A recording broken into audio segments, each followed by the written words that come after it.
Guten Tag und herzlich willkommen. Mein Name ist Matthias Fleig und es freut mich, Sie im Namen des eLearning-Kanals zu unserem heutigen Interview begrüßen zu dürfen.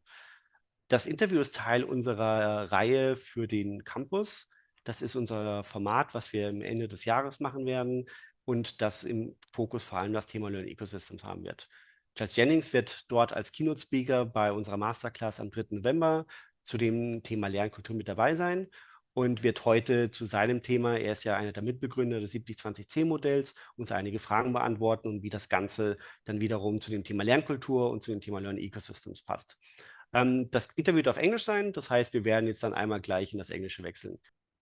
Hello, Charles. Thank you for taking the time for our interview. Before we dive right in, could you perhaps first introduce yourself? Thank you, Matthias. My name is Charles Jennings. I'm the co-founder of the 70-20-10 Institute. I've been working in learning and performance area for the last 45 years, originally as an academic researcher, then a university professor, but for the past 25 years, I've been working in business. You mentioned that you are the co-founder of the 70-20-10 Institute, and you have been instrumental in the development of the 70-20-10 model. To start off, can you describe what this model is? Yeah, the 70-20-10 model it's a framework or a reference model, and it's used to help to extend support for learning and performance improvement beyond formal training and development activities. The 70 refers to learning while working. The 20 refers to learning from and with other people, social learning. And the 10 refers to structured formal learning. And the 10 is what most of us think about when we talk of learning. But the 10 is actually just one part of the whole learning ecosystem. So 70-20-10 is about helping individuals, teams, and organizations achieve the outcomes they want by making better use, particularly from learning from working and learning from others. And it's not some new face for traditional training. It's not what I'd call an intervention matrix. Many people think of it as being, oh, they can apply 70-20-10 to their course. Well, if you design a course well or a program well, you should be using social learning and experiential learning and so on as well. It's also not a learning theory. And interestingly, it's not a fixed ratio. I've had many conversations over the years with people say, oh, show me the evidence that we learn exactly 70 from working and experience and practice, and exactly 20 from other people, and exactly 10 from formal. That's not the point. Even the original research wasn't exactly 70-20-10, but it was created as a simple way to express that most learning, around about 90% or so of our learning, occurs through working, through experience, through practice, through reflection, through working with other people. So that's really the core of what 70-20-10 is, and it.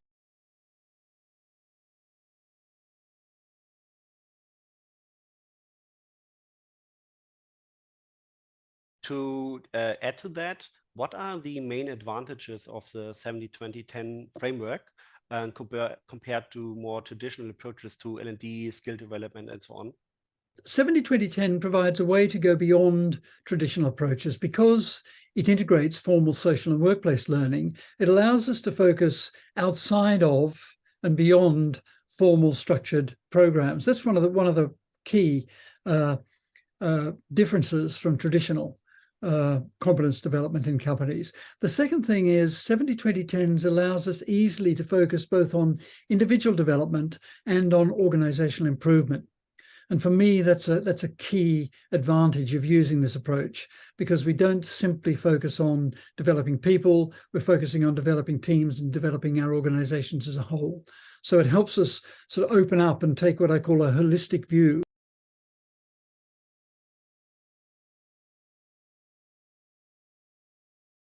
How can companies successfully implement the 2010 framework? Are there typical do's, don'ts in that space?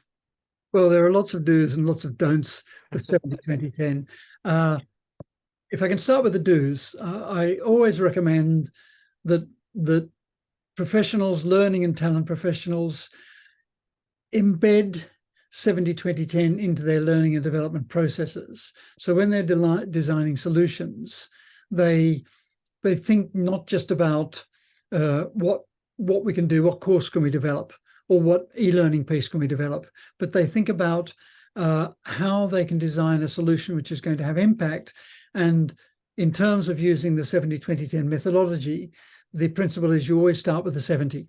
In other words, solutions which are embedded in the workplace are actually more likely to be effective than solutions which are away from work. And we've known this for many years. In fact, two eminent psychologists called Thorndike and Woodworth back in 1901, so 122 years ago, carried out some research, and they developed what they call their principle of identical elements. In other words, the closer the environment is, the more elements in the environment where you learn to do something are to where you actually have to do it, the more effective that learning is likely to be. It gets rid of the whole transfer problem. So the first do is think of it holistically, start with a 70. Don't, as I mentioned earlier, don't try to use 70-20-10 as an intervention matrix. People make this mistake. They think they can just add and adjust their training and development courses and programs to align with 70-20-10. And that's what we would call 10 plus, which is good formal learning design. That's great, but don't think that that's 70-20-10, because it's not. And also, I would say, don't think about 70-20-10 as the percentages or different sort of buckets. Think about it as a consolidated approach to just taking a step back and thinking about how we can help our people and our organizations do things better and get onto a path of continuous improvement. I think that's really the key message with using 70-20-10. I think it's funny that this 10% plus, it kind of shows how hard it is to break from your processes, your standards that you have developed over decades, probably. It is, because, you know, we've come to think of learning as being the same as schooling. And that's natural, because we've all been through school and college and university and so on. So when we talk about learning, we tend to think schooling, and it's not just us in the profession, but it's also all our leaders and managers. So it's almost like a knee-jerk reaction. When we see something needed to be done, we think about, we need some assistance here. We think about schooling. And one of the key things about 70-20-10 is it helps us separate that mindset where learning is equal to schooling. It helps us understand that schooling is one part of learning, but actually there's lots of other things that we can do. In the fall, you will give the keynote for our masterclass Learning Culture on November 3rd. What role does learning culture have in implementing the 70-20-10 model, in your opinion? Company culture is critical. In fact, it's more important than national culture even. And when we see this in multinational companies, we see the culture of that company extending beyond the boundaries of nations, and we see it embedded, within the way that we do things within our organizations. And I think of organizational culture as being the output of the worst behaviors that leadership allows and the best behavior that leadership displays. So if you think of culture as being those two things, the worst behavior that leadership allows and the best behavior that leadership displays, we get an idea around what culture is about. And 70-20-10 fits, I think, really well into that, because we have to work within the culture of the organization. And if we're going to create a culture of learning and a culture of continuous improvement, we need to really understand what that culture is in our organizations. And so that means that 70-20-10 is malleable. It needs to be adjusted for different organizations. There is no one perfect 70-20-10 type solution that can be picked up from one organization and put into another one, and we could hope that it works exactly the same. It won't. It's like many other things. It's all context specific. So in my experience, organizations that are doing really well with 70-20-10 really understand that, and they think about what their own organizational culture is and their company culture, and they fit it around that. Or they use 70-20-10 to adjust the organizational or the company culture in order to improve the opportunities for learning and development and change. Just to follow up on that, you just underlined how important company culture and learning culture is. In your experience, can culture be adjusted or optimized? And if so, how? The answer to that must be yes. Of course, it can be optimized and changed. But culture starts at the top. So the critical change points are mostly the responsibility of leadership. So learning and development leaders need to work really closely with their senior leadership teams to help them understand what they need to do to encourage and to create the best environment for developing a learning culture. So that the learning culture emerges from the top of the organization. And it's like lots of things within organizations. If you have the top of the organization is demonstrating the best that the organization can be and is expecting the best of everyone, you'll see that become that represents a very positive culture. Whereas if you have a culture where there's very low levels of psychological safety, it's really, really difficult to embed an approach such as 70-20-10. In fact, I often say that psychological safety is the bedrock of culture, and it's a bedrock of being able to effectively develop a learning culture. While doing my research on the 70-20-10 Institute, I found it very interesting that you talk a lot about value-based L&D. Can you explain in a few words what value-based L&D is? 70-20-10 is what we call performance-based learning. It's thinking about how we can develop learning solutions based on performance making sure that we're getting the right performance outputs. And value-based learning sits above that, and its approach to learning and development for organizations that's primarily focused on delivering value. So they're very closely linked. And the methodology is based around 4 L&D business model archetypes that my colleague at the Institute, a man called Jos Adets, a Dutchman, has developed and written about extensively. And the archetypes are learning and development as order taker, where we simply receive orders from our stakeholders, and then we design and develop our e-learning or programs or whatever. There is a learning enabler, where we're developing more sophisticated evidence-based learning pathways, but we're still thinking with our learning mindset. And the other 2 archetypes, the business model archetypes, in the value-based L&D model are performance enabler and value creator. And that's where we're starting to think more and more about performance outputs rather than learning outputs. So we're thinking about how we can enable performance, and then how as we as an L&D organization can really demonstrate value to our organization, which is what obviously we want to do. We don't want to be a cost center. We want to be a value creator. So value-based L&D is all about the journey that organizations can take. And they're not mutually exclusive. And many organizations will be working primarily in 1 or 2 of those business models. For example, we all need to work as an order taker sometime. We have compliance and regulatory requirements, and that just needs to get done, and we need to do that efficiently and effectively. But actually, simply spending all our time on compliance and regulatory purposes for L&D is not going to create value. It'll create some value, but it's not going to create the value that we can create. So that's what value-based L&D is all about. It seems that often the order taking and focus on operational necessities is heavily outweighing more strategic and value-based thinking, at least in my experience here in Germany. And that's my experience globally as well.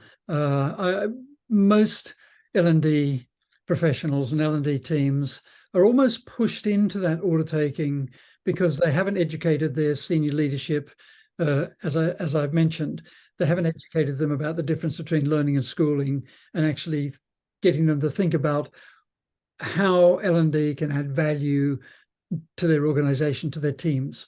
And I think one of the things I will be speaking about in November is the idea that we still focus a lot on individuals in organizations, whereas the atomic unit really in our organizations are teams. So when you talk to senior leaders, they're interested in terms of the expertise that their teams can bring to solve problems and to deliver what they need to deliver. And of course, those teams are made up of individuals, but that separation between individual and team is really important. I think one of the things that a lot of learning and development teams are really struggling with is because they focus on individuals, and their senior leaders are focusing on the output from teams and their business units and so on, and making those link together is a really challenging thing. I think that's a nice bridge to my last topic. Our Summit Campus in the fall, where you will give a keynote, will mostly deal with the topic of corporate learning ecosystems. Here in the DACH region, it's a very kind of new approach. It's not very well known yet.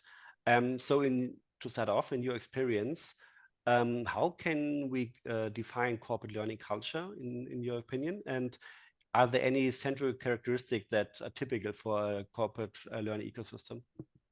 It's not just in the DACH region that corporate learning ecosystems is not deeply understood. I think it's a global issue. I think where a lot of learning and development is still very technical, still very focused on content-centric, what I often refer to as content-rich, experience-poor learning, because that's the way schooling was done. Not all schooling, of course, but that's that challenge we have. I define a corporate learning ecosystem as a system where we can create to ensure that our organization learns faster than the changes it faces. Now, when the rate of learning exceeds the rate of change, we're likely to be successful. When the rate of learning in our organizations is less than the rate of change that we're facing, whether that's internal change or external change or both, our organizations are not going to be successful. So learning ecosystems is creating the right solutions which are going to address that, to make sure that the learning in our organization is going on faster than the rate of change, because otherwise, our organizations really will not succeed. And for me, learning ecosystems don't just involve people. And I think that's critical. Very often when we talk about learning, we talk about people, but actually learning is a more systemic process. And for me, learning ecosystems involve processes, culture, strategy, technology, and people, both within our organizations and outside our organizations. And so we need to take that holistic view around learning. And I think learning ecosystems is a really good term, because it's like our global ecosystem. There are lots and lots of different factors which are going to influence us, and we can't just take one element out. For example, I think that simply looking at skills alone is one of the major challenges. In fact, I was speaking recently to someone who'd worked with Burson by Deloitte for many years. And she was saying she's now in a research organization, saying that one of the issues that they'd identified is that many organizations look at skills alone. They don't look at skills in the context of all the other things around that ecosystem. And her view is if organizations just focus on upskilling and reskilling alone, they're never going to be successful, because delivery of high performance doesn't just involve the skills, the capabilities of people. It involves having the right tools, the right processes, the right motivation, the right leadership, and all those things together. So just looking at one is never going to get us to where we need to be. You already mentioned it here and there, but let me focus on that last point a bit.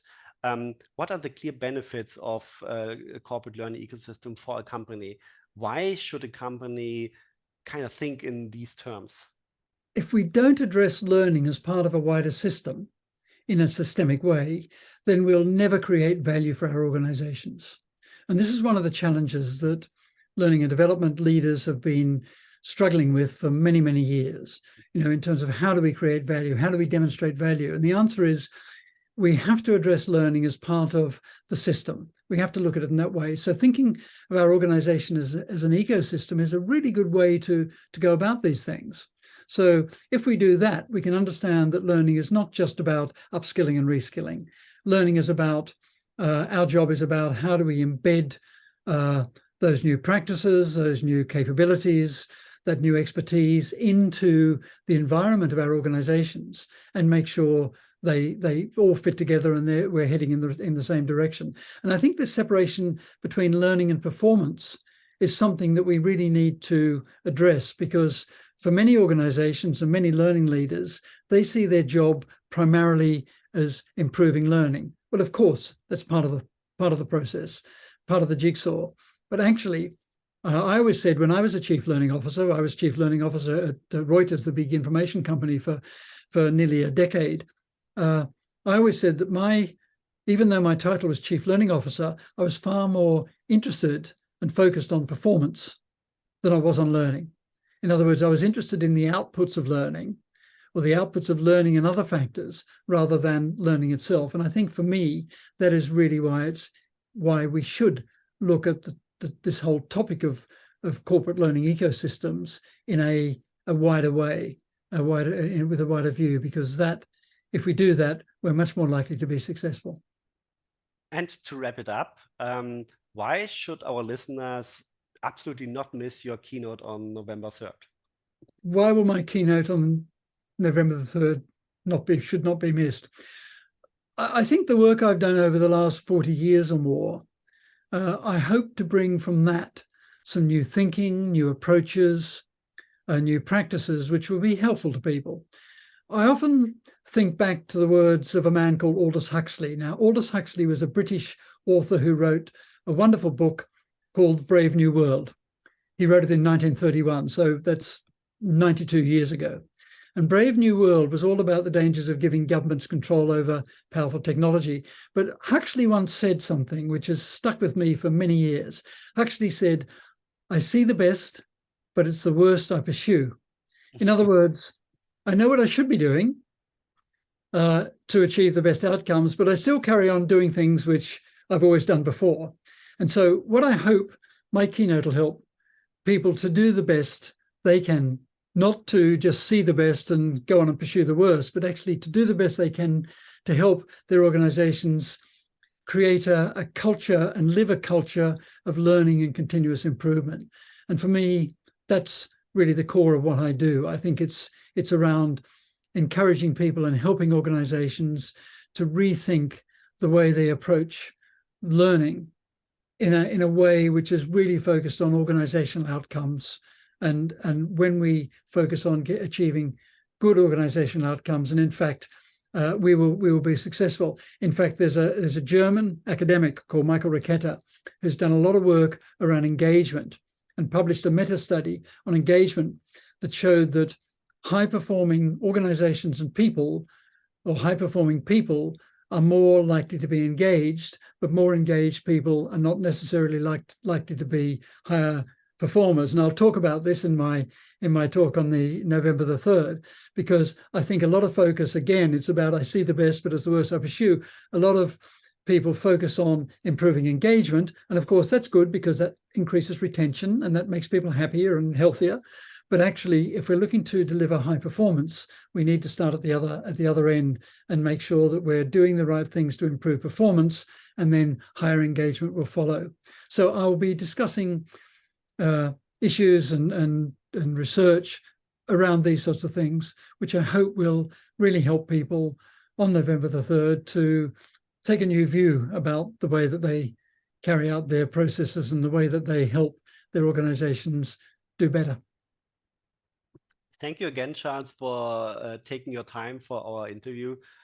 Very interesting topics that you mentioned. And I'm really, really looking forward to your keynote on November the 3rd and to listen what you are bringing with us in the fall. Thanks, Matthias. Thank you very much. I'm really looking forward to it as well.